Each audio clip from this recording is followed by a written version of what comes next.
Hello അമ്മമാരെ, എല്ലാവർക്കും നമസ്കാരം. അപ്പോൾ ടീച്ചർ എന്ന് പറഞ്ഞത് ഇപ്പം നമ്മുടെ വീട്ടിലെല്ലാം ചക്കയെല്ലാം തീർന്ന സമയമല്ലേ. അപ്പോൾ ടീച്ചർ ഇനി അടുത്ത ചക്ക ആവുന്നത് വരെ പാകം ചെയ്യേണ്ട ചക്കേന വെള്ളത്തിലിട്ട് വെച്ചതാണ്. നല്ലൊരു ഭരണിയിൽ ചക്കയും ഉപ്പിട്ട് വെള്ളവും ഇട്ട് ചക്കച്ചോള നല്ലപോലെ പാകമാക്കിയിട്ട് ഇതിലിട്ട് വെച്ചതാണ്.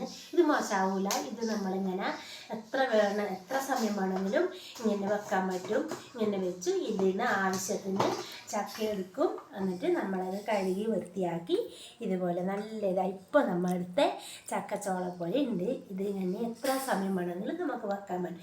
ഇത് നമ്മൾ ഇനി എടുത്ത് കുറച്ച് സമയം ഇതിൻ്റെ ഉപ്പ് കളയാൻ വേണ്ടിയിട്ട് വെക്കണം.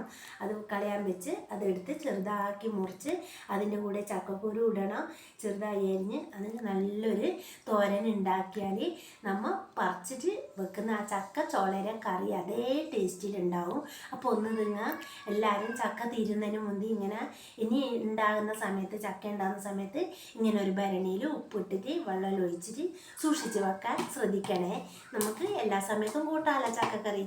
അതുകൊണ്ട് ഇങ്ങനെ ഒന്ന് ഉണ്ടാക്കി വെച്ചാൽ നല്ലൊരു തോരൻ, നമുക്ക് ചക്കത്തോരൻ ഉണ്ടാക്കണം തോന്നുമ്പോൾ നമുക്ക് ഇതിൽ നിന്ന് എടുത്ത് ഉണ്ടാക്കാം. അപ്പോൾ ഇഷ്ടമായാൽ എല്ലാവരും ഒന്ന് ലൈക്ക് ചെയ്യണേ, കമൻറ്റ് ചെയ്യണേ.